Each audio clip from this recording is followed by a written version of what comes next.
तो बच्चों, let's read the question. The question says, what is meant by the term ionization enthalpy? What are its units? ठीक है, तो ये हमारा की कॉन्सेप्ट, ये हमारा क्वेश्चन है और इस क्वेश्चन का जो हमारा की कॉन्सेप्ट है वो है हमारा आयनाइजेशन एंथैल्पी।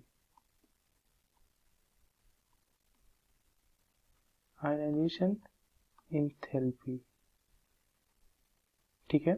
अब इस क्वेश्चन में क्या बोला है कि what do you mean by the term ionization enthalpy. सबसे पहले आइए आयनाइजेशन एंथैल्पी को समझते हैं।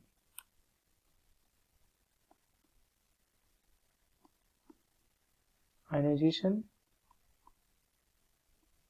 enthalpy is the energy which is required. Ionization enthalpy is the energy which is required to remove an electron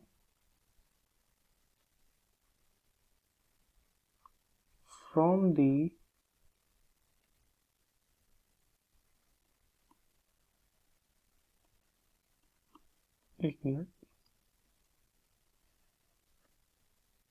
which is required to remove an electron from the outermost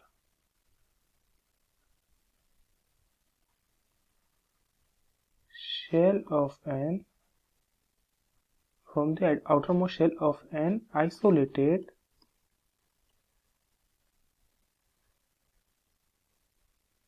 gaseous atom, ठीक है, isolated gaseous atom in its ground state, ठीक है। तो ये है हमारा ionization enthalpy. ये क्या है कि ionization enthalpy is the energy which is required to remove an electron from the outermost shell of an isolated gases atom in its ground state. तो ये हमारा डेफिनेशन है आयनाइजेशन एंथैल्पी का अकॉर्डिंग टू एनसीईआरटी। अब देखिए यहाँ पे क्या बोल रहा है कि आयनाइजेशन एंथैल्पी क्या है। तो देखिए मान लीजिए ये हमारा एक एटम है। सबसे पहले तो ये बना लेते हैं। मान लीजिए ये न्यूक्लियस है, ठीक है, जहाँ पे प्रोटॉन है और ये हमारा एक शेल है, मतलब एटम का एक शेल है जिसमें इलेक्ट्रॉन्स का आउटर मोस्ट जो शेल होता है जिसमें इलेक्ट्रॉन्स होते हैं, ठीक है। तो ये है, मान लीजिए, ठीक है। तो जब हमें यहाँ से, अब यहाँ पे इलेक्ट्रॉन जो है वो रोटेट कर रहे हैं, बहुत सारे इलेक्ट्रॉन है। तो अब हमें मान लीजिए ये एक इलेक्ट्रॉन है और इसे हमें रिमूव करना है, ठीक है।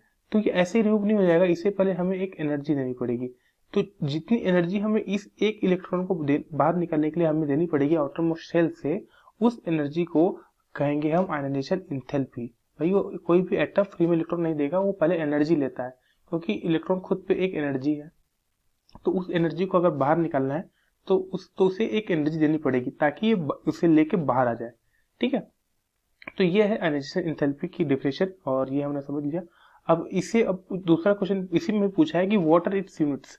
तो आयनाइजेशन एंथैल्पी को हम किस यूनिट्स में मेजर करते हैं।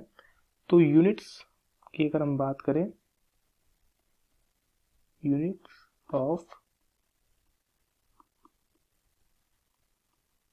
आयनाइजेशन एंथैल्पी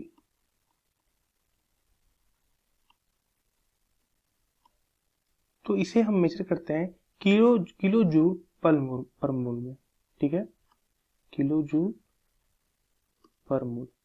तो ये है आयनाइजेशन एंथैल्पी की यूनिट्स और ये है आयनाइजेशन एंथैल्पी की डेफिनेशन।